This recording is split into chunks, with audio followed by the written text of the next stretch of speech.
आज की वीडियो में हम काई स्क्वायर टेस्ट के बारे में देखेंगे कि काई स्क्वायर टेस्ट जो है वो किस तरह के डेटा पे अप्लाई होता है और इसका तरीकाकार क्या है। सबसे पहले तो ये है कि काई स्क्वायर टेस्ट जो है हम उस वक्त इस्तेमाल करते हैं जब हमने ये देखना हो कि जो हमारे डेटा के वेरिएबल्स हैं उनमें आपस में कोई एसोसिएशन या ताल्लुक है या वो एक दूसरे से इंडिपेंडेंट है। काई स्क्वायर टेस्ट उस वक्त इस्तेमाल किया जाता है जब आपके पास डाटा जो है वो कैटेगोरिकल वेरिएबल्स से रिलेटेड हो, यानी आपके जो वेरिएबल्स हैं उनकी कैटेगरीज हों। ये टेस्ट जो है ये करता क्या है कि ये ऑब्जर्व वैल्यूज़ और एक्सपेक्टेड जो वैल्यूज़ होती हैं उनके दरमियान जो है फ़र्क जो है उसकी बेस पे जो है ये एनालाइज करता है डाटा को। और ये किस चीज़ पर डिपेंड करता है? Size of difference between actual and observe values. जो आपकी एक्चुअल वैल्यूज़ हैं या ऑब्जर्व वैल्यूज़ हैं जो आपका डाटा है उस पे करता है, और डिग्री ऑफ फ्रीडम पे करता है, और सैंपल का साइज जो है उस पे डिपेंड करता है कि आपका जो का स्क्वायर टेस्ट की वैल्यूज़ हैं वो इन तीन चीज़ों पर डिपेंड करती हैं। इसी तरह जो है हम का स्क्वायर टेस्ट को जो है goodness of fit between observe distribution and a theoretical distribution of frequencies पे भी हम जो है इसको अप्लाई कर सकते हैं। और गुडनेस ऑफ फिट टेस्ट ये होता है कि इससे हमें ये पता चलता है कि जो आपका सैंपल डेटा है वो किस हद तक आपके एक्चुअल जो पॉपुलेशन जो है उसके साथ जो है वो नॉर्मली डिस्ट्रीब्यूटेड है या स्क्यूड है। तो ये दोनों तरह के दो तरह के इस तरह से ये टेस्ट होंगे। एक होगा जो काई स्क्वायर फॉर इंडिपेंडेंट सैंपल्स, और फिर chi square for goodness of fit test. अब एक एग्जांपल के ज़रिए हम देखते हैं कि काई स्क्वायर का जो डाटा शीट होती है वो किस तरह से होगी, और किस तरह से इस डाटा को हम काई स्क्वायर कैलकुलेशन मैनुअली किस तरह हम कैलकुलेट कर सकते हैं, एक्सेल में हम किस तरह कैलकुलेट कर सकते हैं, और किसी सॉफ्टवेयर यानी पास में या SPSS वगैरह में किस तरह से आप डाटा एंटर करेंगे और आपको जो है वो काई स्क्वायर की वैल्यू मिल जाएगी। इसके लिए हमने डाटा को जो है वो रोज में और कॉलम में अरेंज करना है। जो आपको टेबल इस वक्त डिस्प्ले हो रहा है इसमें हमने टेबल ऑफ ऑब्जर्व्ड वैल्यूज है, ये वो आपका डाटा है जो आपने सैम्पलिंग की है। इसमें हमें ये बता रहा है कि आपने बग्स, मॉस्किटोज, बीटल्स, ग्रासहॉपर्स और बटरफ्लाइज इन इंसेक्ट्स की कलेक्शन की है मार्च में, अप्रैल में, मई में और जून में। इन 4 मंथ में जो कलेक्शन का डाटा है वो हमने इस टेबल के अंदर अरेंज कर दिया है। और आपने रोज का सम कर लेना है और कॉलम का सम कर लेना है। और आपने ये जो रोज और सम का कॉलम है इसी को यूज करना होता है मैनुअली जब आप कैलकुलेट करते हैं काई स्क्वायर की वैल्यू। काई स्क्वायर अप्लाई करने से पहले हम ये देखेंगे कि हमारा नल हाइपोथेसिस क्या है और अल्टरनेटिव हाइपोथेसिस क्या है और सिग्निफिकेंस का लेवल क्या है। जो हमारा नल हाइपोथेसिस है वो ये कहता है कि there is no association between two variables. हमारे पास जो इस एग्जांपल है इसमें वेरिएबल्स जो है हमारे पास इंसेक्ट्स हैं और मंथ्स हैं। इसी तरह जो अल्टरनेटिव हाइपोथेसिस हमारे पास वो है there is a significant relationship between insects and months. Alternative hypothesis ये स्टेट करता है कि जो आप डाटा कलेक्ट कर रहे हैं मुख्तलिफ इंसेक्ट्स का वो डिफरेंट मंथ्स में सिग्निफिकेंटली डिफरेंट होगा। इसको हम सिग्निफिकेंस लेवल अल्फा जो की वैल्यू है उसको 0.05 जो है उस पे हम टेस्ट करेंगे।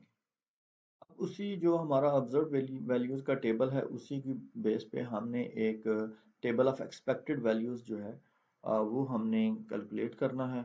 उसमें ये हम करते हैं कि जो रोज होती हैं उनका जो टोटल है उसको मल्टीप्लाई करते हैं कॉलम के टोटल से, और उसको ग्रैंड टोटल पे डिवाइड कर देते हैं। आप देख रहे होंगे कि जो हमारा फर्स्ट जो कॉलम है उसका टोटल 216 है, और फर्स्ट रो का जो हमारा टोटल है वो 235 है।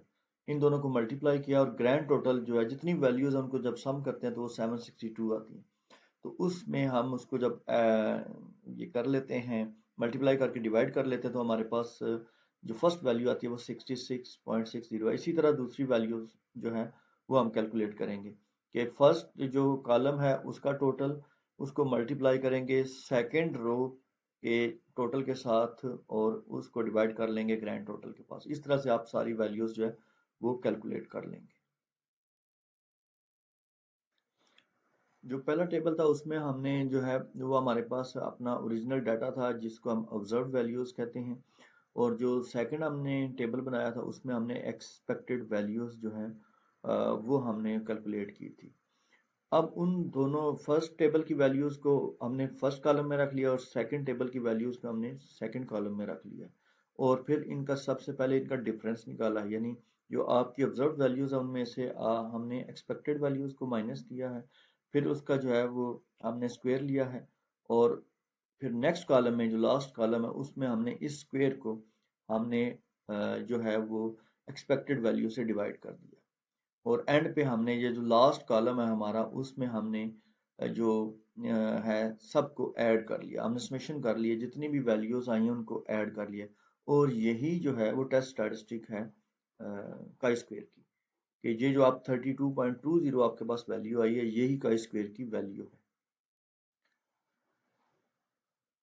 नेक्स्ट हमने क्या करना है कि हमने जो काई स्क्वायर की कैलकुलेटेड वैल्यू है जो 32.20, ये कैलकुलेटेड वैल्यू वो होती है जो आप कैलकुलेट करते हैं अपने डाटा को यूज़ करते हुए। उसके बाद आपने डिग्री ऑफ फ्रीडम कैलकुलेट करनी है और डिग्री ऑफ फ्रीडम को हम सिंपली जो आपके दोनों वेरिएबल्स होते हैं उनमें से आप 1 माइनस करेंगे और मल्टीप्लाई करेंगे तो आपकी डिग्री ऑफ फ्रीडम आ जाएगी। मिसाल के तौर पे हमारे पास 5 इंसेक्ट ग्रुप्स थे जिसको हमने कॉलम में रखा, तो 5 - 1 और इसी तरह हमारे पास 4 मंथ्स है तो 4 - 1 जो है हमने किया मंथ्स के लिए, तो जब दोनों को मल्टीप्लाई किया तो हमारे पास जो है वो 12 डिग्री ऑफ फ्रीडम आ गई। इसी तरह काई स्क्वायर की टेबुलर वैल्यू जो है जब हम कैलकुलेट करेंगे तो वो आ जाएगी 21.03 और ये हम कैसे कैलकुलेट करेंगे कि काई स्क्वायर की जो हमारे पास टेस्ट में जब हमने अपने डाटा की डिग्री ऑफ फ्रीडम निकाली थी तो वो 12 थी।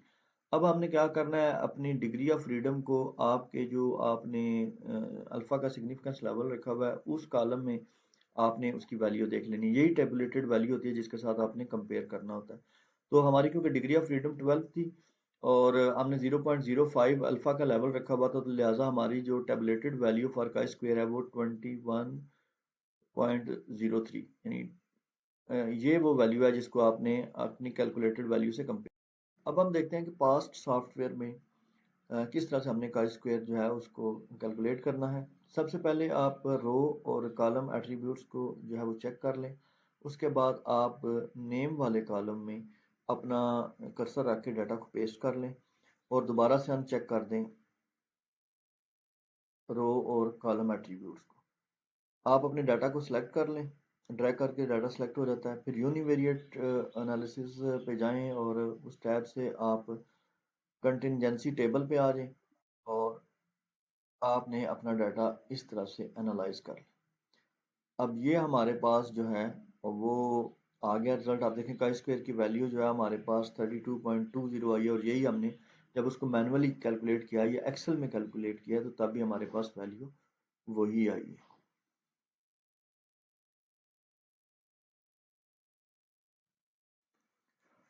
कंक्लूजन हम देखते हैं कि डाटा को आपने किस तरह से इंटरप्रेट करना है। तो काई स्क्वायर टेबुलर वैल्यूज थी वो हमारे पास थी 21.03। इसी तरह जो काई स्क्वायर की कैलकुलेटेड वैल्यू थी अब वो हमारे पास थी 32.20।